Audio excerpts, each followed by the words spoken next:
When the confetti finally settled on the Strictly Come Dancing ballroom floor on Saturday night, it should have been a moment of uncomplicated celebration. Carney, 38, former England Lioness and one of the most recognizable faces in women's football, stood triumphant beneath the studio lights, clutching the coveted glitterball trophy. The applause was thunderous, the smiles unrestrained.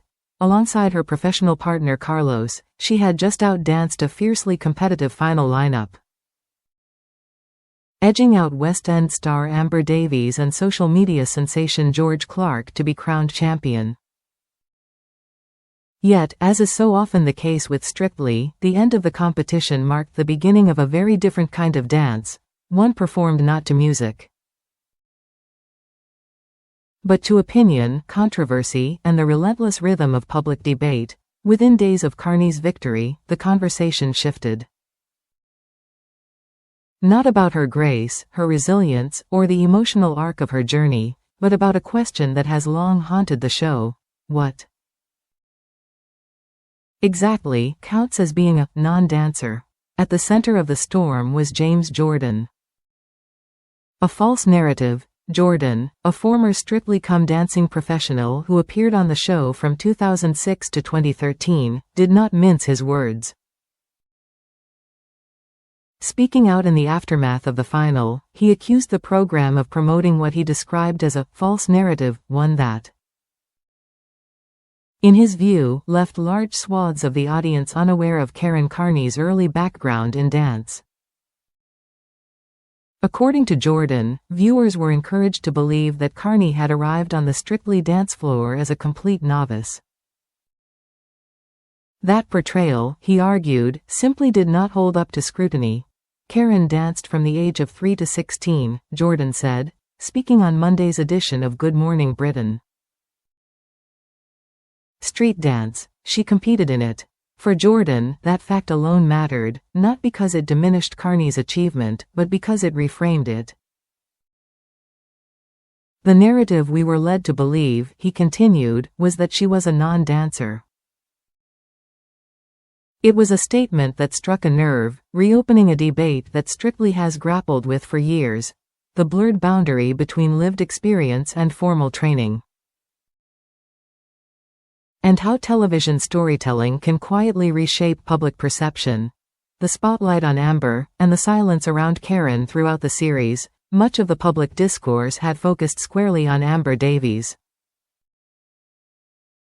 A seasoned West End performer with an impressive theatre resume, Davies was repeatedly labelled a trained dancer, a shorthand that followed her from week 1 to the final curtain. Her credentials were undeniable. Davies has starred in major productions including Pretty Woman, The Great Gatsby, and is set to take on the role of Elle Woods in a nationwide tour of Legally Blonde next year. Her comfort on stage, her musicality, her technical sharpness, all of it fed into a narrative that framed her as an almost unfairly polished competitor.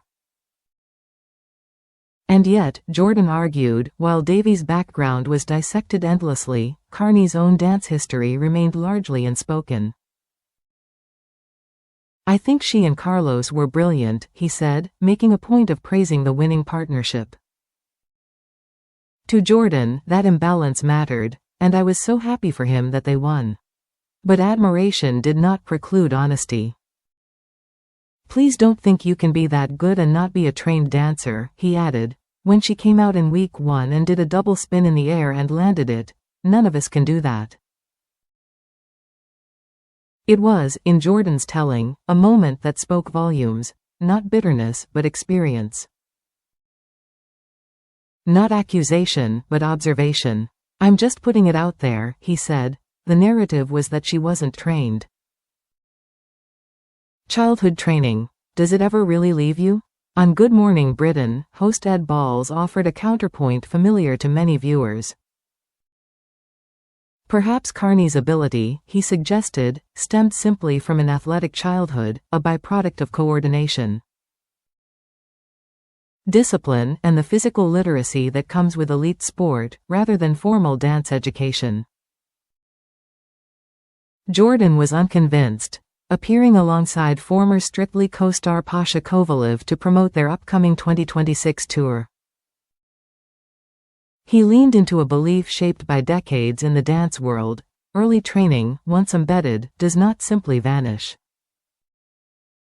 She did have a hard time, and I felt really sorry for her, Jordan said, acknowledging the emotional and physical challenges Carney faced during the competition. That's the time when it really embeds. This, for Jordan, was the crux of the issue. But if you train as a child, it stays in you. I just think there needs to be a level playing field, he argued. How can you label someone a non-dancer while they're competing against people who are professional or very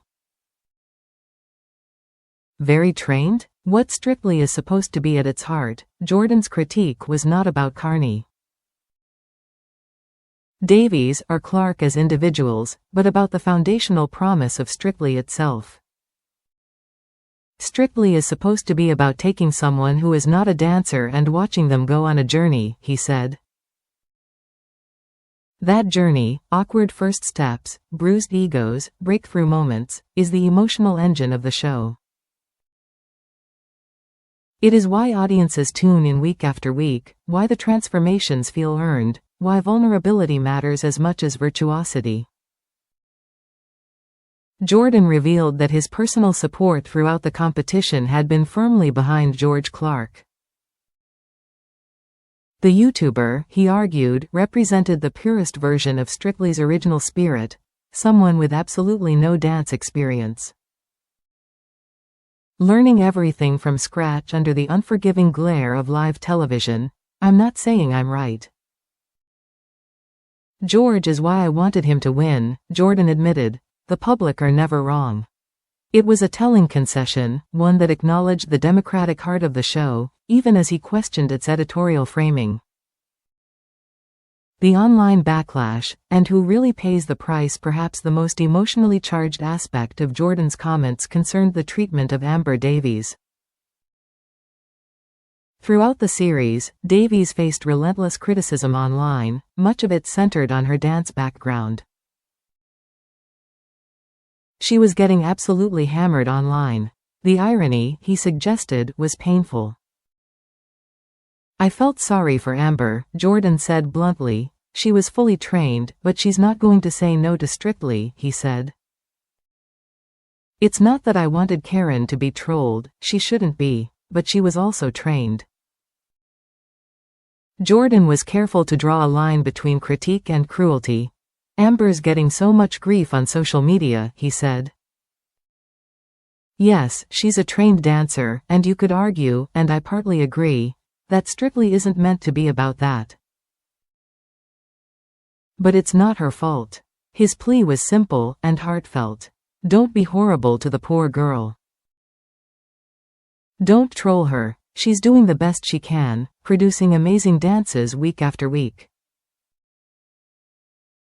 And it still has to be fair. Rethinking the format? If Jordan's comments hinted at frustration, they also gestured toward solutions. Among his suggestions was the idea of some form of handicap system, a mechanism to level the playing field between contestants with vastly different backgrounds. Maybe there needs to be some kind of handicap system to help people who aren't trained dancers, he said. But even here, he acknowledged the delicate balance Strictly must maintain. No one wants to see that. We don't want 15 anticulums either, he joked, but you still want them in the show. In other words, fairness matters, but so does spectacle. Beyond blame ultimately, Jordan's message was less an indictment than a challenge, to producers, to audiences, and to the stories television chooses to tell. Casting trained dancers, he admitted, can defeat the object of Strictly, but the responsibility, he stressed, should never fall on the contestants themselves. They show up, they do the work, they sign up to dance. What happens next, the labels, the narratives, the outrage, belongs to everyone else. And as the debate around Karen Carney's glitterball victory continues to swirl, one thing is certain: on Strictly Come Dancing, the final step is never really the last.